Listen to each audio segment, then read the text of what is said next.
And I'm recording in two ways because that is how technology goes. The vision team and I have been meeting, and we started a process of appreciative inquiry. Appreciative inquiry is a process of organizational change that instead of focusing on what is wrong and whose fault is it, you focus on what is going well and what has gone well, and how can we do more of that? And so it's a much more positive process, more fruitful, and more enjoyable process. So we've begun this process with a series of prayerful conversations, but as we were going through that, we discerned we really wanted to get more input from the congregation. We wanted to hear from more people so that as we went into the design phase of appreciative inquiry, as we begin to sort of plot what is next, that we would then have more data, more input from you all about how best to improve our small group ministries. I want to introduce our vision team. They're going to come up in turn in the order you see in your handout. But I just want to say a word of thanks to Marjorie Stone, to Rachel Quinn Brown, to Lynn Llewellyn, to Tim Owens, and to Hannah Yachts. Would y'all stand so that we can thank you?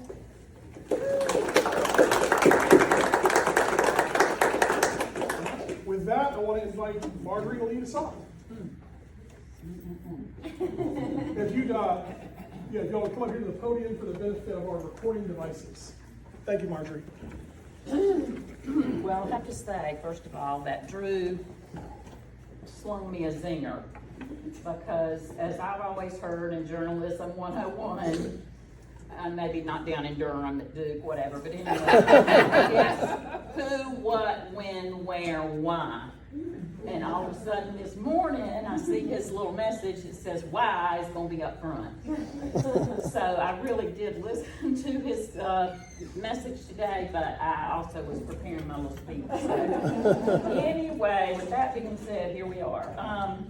And to me, when we talk about small groups, and this is not new to anybody that's been around here at Grace, because we've been talking about small groups a long time and how important they are for connection to God, to each other, to His church.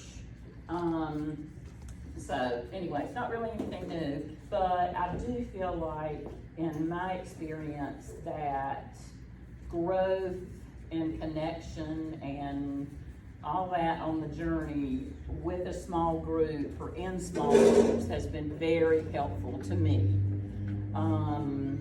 Because as Drew says, coming to church for an hour a week, just doesn't really connect you to each other as much as being in a small group where you can hear each other's thoughts and prayer requests and celebrations and struggles and challenges and help each other through all that. So to me, that's what small groups are about.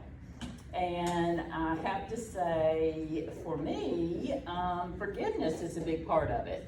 A group where you can share those things and those vulnerabilities and, know that those people support you and forgive you and remind you that, God is in charge and it's okay.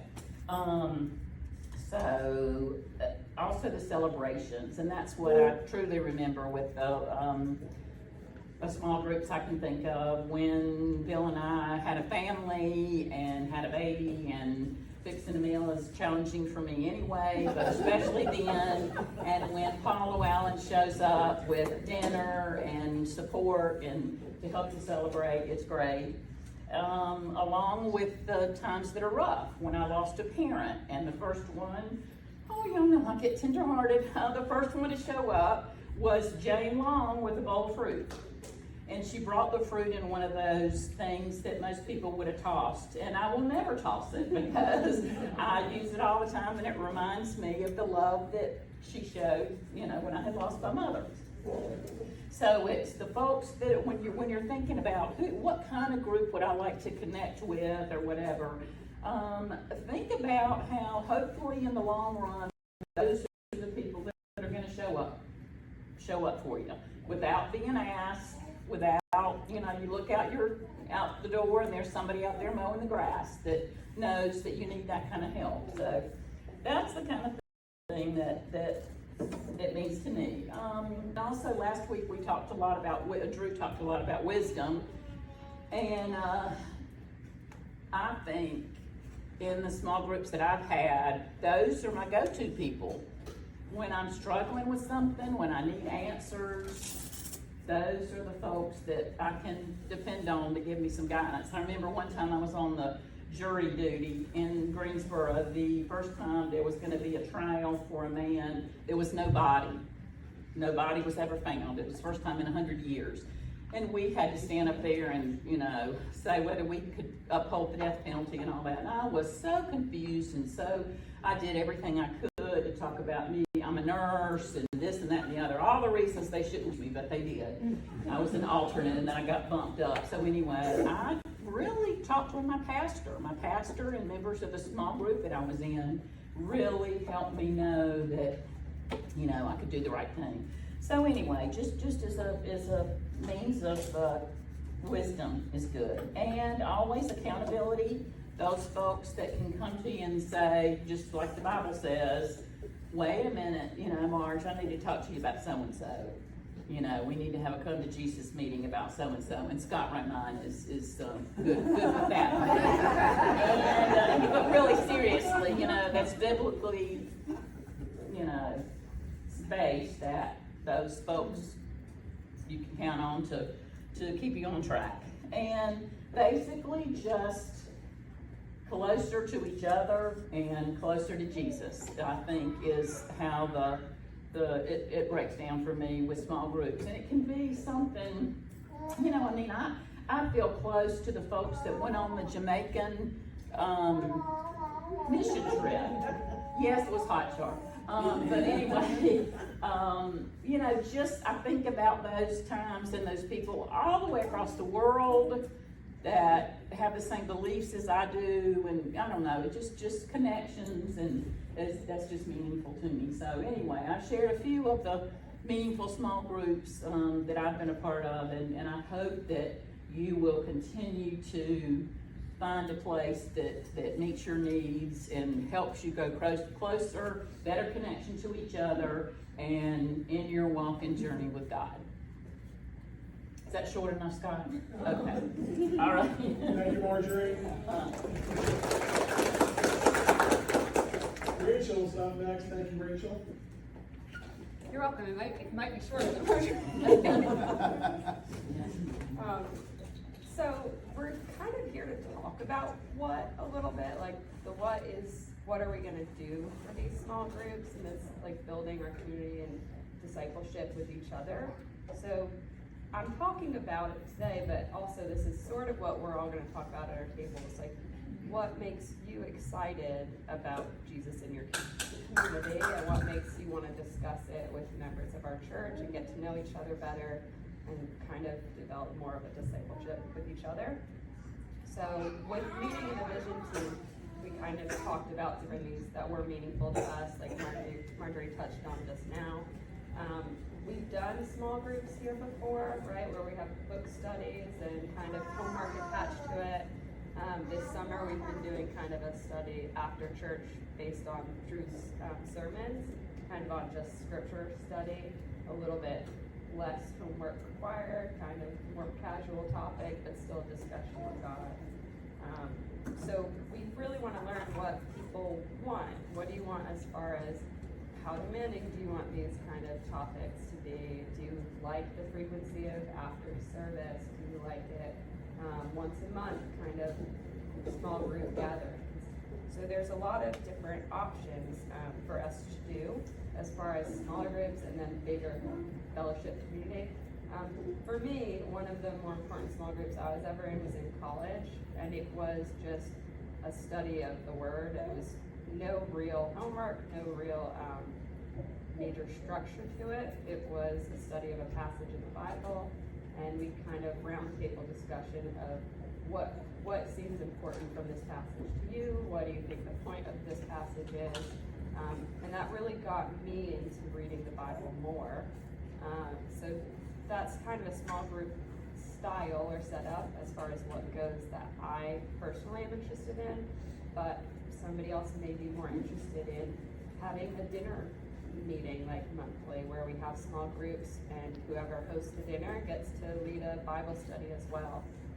And that might be a nice way to get to know each other. If you don't know somebody in the church already, you kind of have an opportunity to build a little bit closer relationship and fellowship with them, because like Marjorie said, that's your opportunity to find people who can be there for you as you continue growing through this community. We've also talked some other what's as far as topics for us to bring back as a church. When we joined, Harrison and I joined the church, there were Wednesday night suppers, and we never actually got the chance to experience those suppers because of our work schedules at the time. And then COVID hit, and then all of these kinds of fellowship activities went away.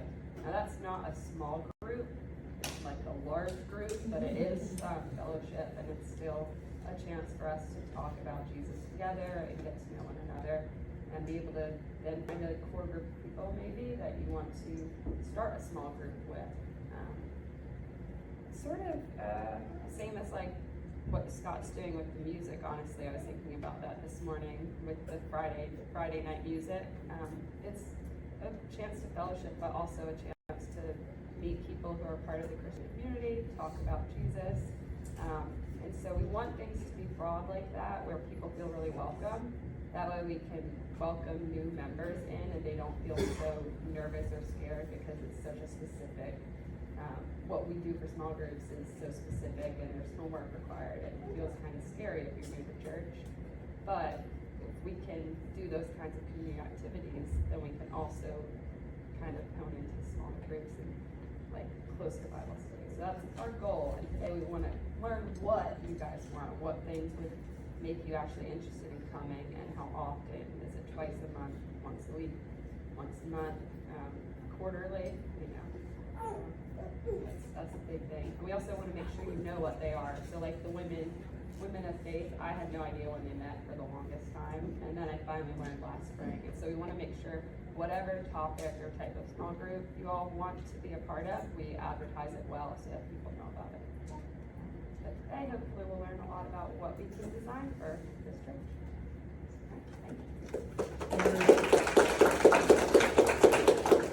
Lynn is up next, and Lynn, I'm in the back here with a bunch of noisy stuff. I want to encourage you to project.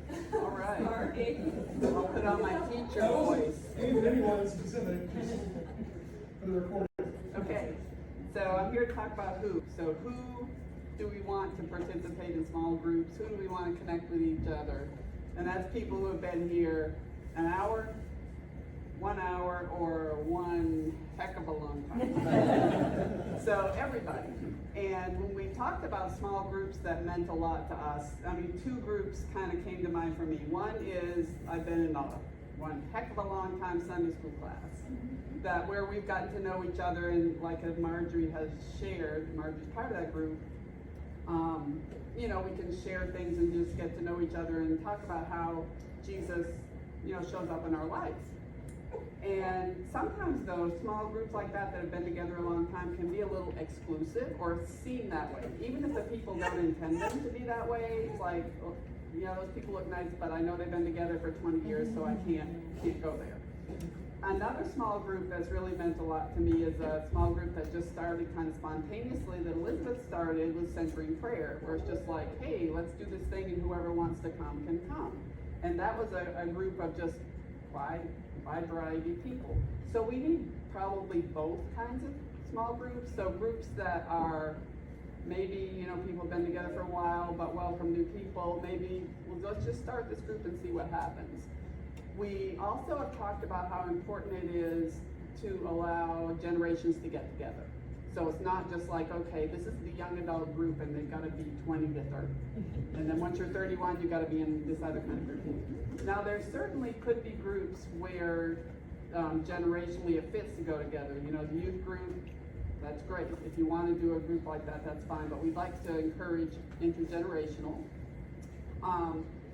And basically just groups that are open to everybody and welcoming, so that people who are new, people who have been in a group and think, you know, I'd like to try something else, just feel welcome. So it's not like I have to be invited, I have to, you know, get up my courage to get into this group. So open to everybody, that's our who. Thanks, Martha. All right, Sam, you're on next. So I'm talking about when, and we're here on Sunday, so why not now? 30-second Bible study, 1 Corinthians 14:26 says, "What should be done then, my friends, when," and there's that word, "you gather together, each one has a hymn, a lesson, a revelation, a tongue, or an interpretation. Let all these things be done for building up." So that's the when. The when answers itself. The when is also a why. Every day that ends in a why. You know, we can meet, we can gather, we can talk. We can unpack this verse over a biscuit, over a coffee, over a Wednesday night supper, at a weekend women's retreat, at a fitness group, here on Sundays. You know, that's the when. I want to kind of build on what Hannah said. Some of the things we've done before on Sundays and outside the week is we've had book clubs, we have regular Bible studies, we have the Women of Faith group, we have the Wednesday night suppers, we've had women's retreats, we've had youth retreats, and we've had dinner groups. Those are times to build friendships, but also build discipleship. And it's as easy as a 30-second verse, and just thinking about what that means to us, what our gifts are, what our hymns, our lessons, our revelations, and so on. So I just want you to be thinking about that, and Thank you, Tim. Last but not least, Hannah. It's not Thursday yet, so I'm practicing getting back into my teacher voice. So it's not Thursday yet. So praise the Lord. It's still summer. It's still summer. That's right. So I've got how. The how is everybody has kind of touched on all the pieces. I think a lot of these are intertwined, but I think one of the big things about the how is having a shared leadership. Growing up in the church, I can definitely remember my Sunday school teacher, like we were the age group that like, oh, we're like the late elementary school. We all got late, but oh yeah, you're the middle school group now. Like I can remember having that same Sunday school teacher and having talked to that teacher as we got older and he got older. I think he was ready to not be our Sunday school teacher anymore. It's just a lot. Life is very busy, and having that responsibility can feel very overwhelming and make it that it's not something you want to jump in and dedicate yourself to. It's a little bit easier to say, yeah, I'll take next Sunday. I know I'm going to be here. And yeah, you've got a guide. I can ask the group a bunch of questions. I can certainly do that. So I definitely think we really want to make sure that there are resources available and that preparation piece isn't something that you're needing to like set aside an extra 20 hours a week to feel coming in prepared for. Again, it's as simple as, what did you think about that scripture? Things like that everyone can have a space to be that leader. We definitely want to make sure Rachel mentioned on communicating on when these groups are meeting, how long they're going to last, different things like that, because we do want a variety. It is easier to remember the ones that are right after church on Sunday. It's a little bit harder to remember the ones that's every other Thursday at 6 o'clock at varying locations.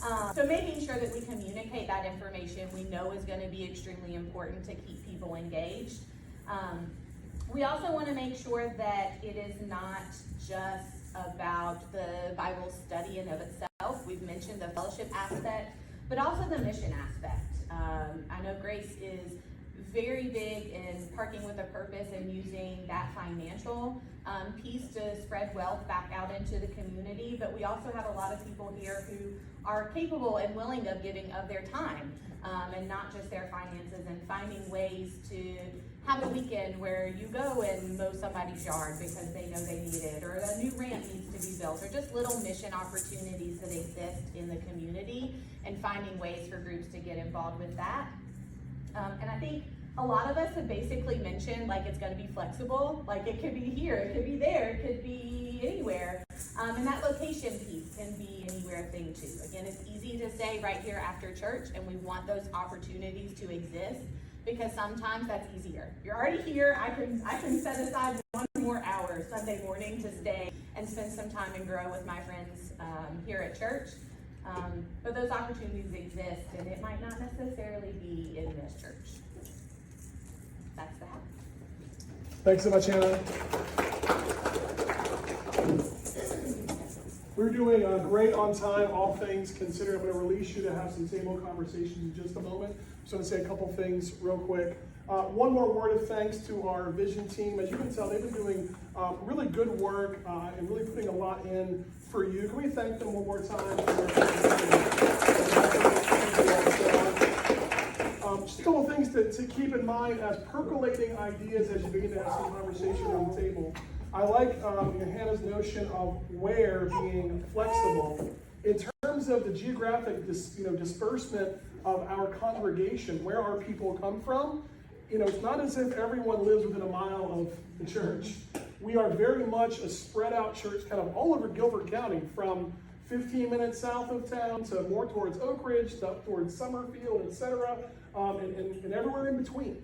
So one thing to keep in mind is that having some stuff based in homes might make sense because of that geographic disbursement. Also something to keep in mind, and as far as I know, Robert, this is still the plan, is for Sunday evenings for there to be some childcare built in for while youth group is going on, childcare, so that there's support for parents that are volunteering with youth and so forth. That might mean there's an opportunity for some stuff Sunday evenings coming up. If you already have built-in childcare, perhaps might make some opportunities available. So just some things to keep in mind. As you begin table conversation, we'll go until noon, and I'll wrap us up, and I'll promise to have us out of here by 12:05. Does that sound good? I am going to give you near the end a little one-page, 90-second survey that I would ask you to complete before you leave, but we'll be done by 12:05. Sound good? Please introduce yourselves around the table. Don't assume everyone knows everyone. And use the questions as guidance. If you just want to talk about stuff you heard, these are very loose guidances. Please have conversation around the table. Thank you so much for your time today.